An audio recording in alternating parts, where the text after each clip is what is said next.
The normal service, regular service, still very much suspended in the region. So if you think about the big three, Emirates, Qatar Airways, Etihad Airways, they don't have any regular service at the moment. And that's been the case since last Saturday, since the hostilities began. As you said, we have more than 20,000 cancelled flights at this point. I would assume that to go up to close to 30 in the next couple of days. Emirates has already said, don't expect any regular service, commercial service, until the weekend. And I could see that getting extended into next week.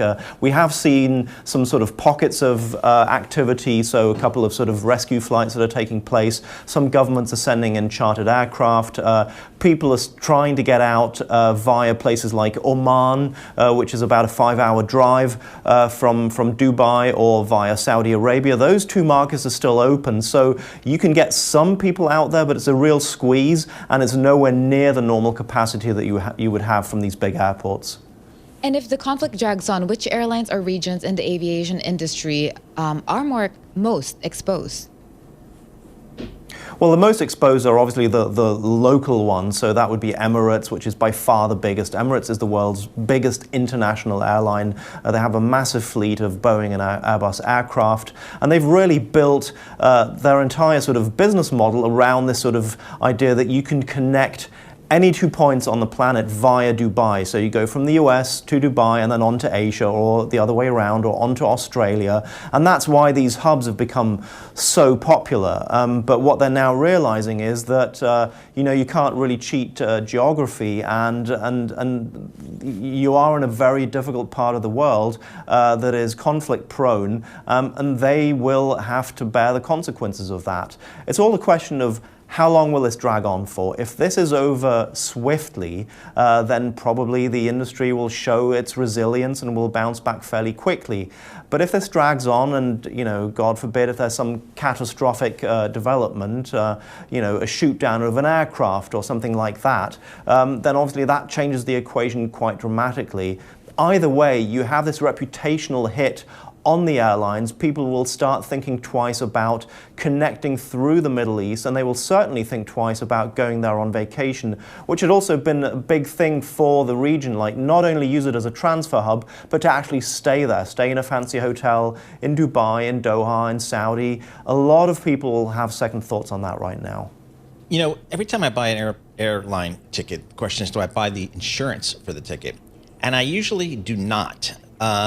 So, Benedikt, we're seeing some reporting out of Bloomberg. Hundreds of thousands of travelers are discovering that their travel insurance won't cover replacement flights or extended hotel stays. That's a problem. Yeah, it really is. And, I'm like you. I usually look at that extra cost and I think, well, this ticket was expensive enough to begin with. I'm going to skip the insurance. And in this case, as you said, you have all these people that are stranded. And to be fair, a lot of people might have a certain sort of schadenfreude thinking, oh, well, it's all those influencers and crypto bros in Dubai, I'm not going to shed a tear for them. But the truth is, there's a lot of very average travelers and tourists who are there and who are really in a tough spot right now, and who might not have the thousands or tens of thousands to get a private jet out of the region. And for them, this is a really difficult moment, and this is where the governments come in.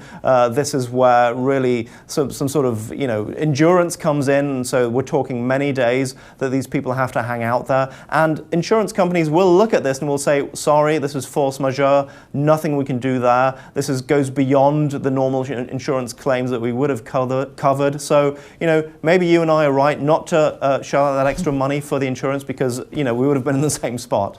It's definitely a financial risk for airlines and passengers. And airlines are already dealing with higher costs because of the surging oil prices. Talk to us about how this conflict is creating a double hit, so to speak, for the aviation sector. It will be very tough. I mean, if you look at this year, the industry felt really good going into 26. I think 25 was a tough year starting out. Everyone started sort of feeling good about the year, then the tariffs hit and everything kind of went south. And there was a bit of a recovery towards the end of the year. And if you look at what the likes of United, of Delta, American have said, they were looking into an upbeat 26. And in no small part that had to do with fuel costs. People were quite upbeat about the lower cost of of fuel. People were looking forward to big events like the World Cup, thinking that's going to be a big inflow of tourists. And all of that is now sort of out of the window, at least for the time being. Fuel costs are the single biggest expense for an airline, and those are definitely going up. But it's not just that, it's also sort of the longer routes that you have to take. A lot of airline traffic passes through the Middle East. It's just a very sort of important artery to get from east to west. So if you have to fly a longer route, that adds time, but it also adds extra cost because of the additional fuel that you burn.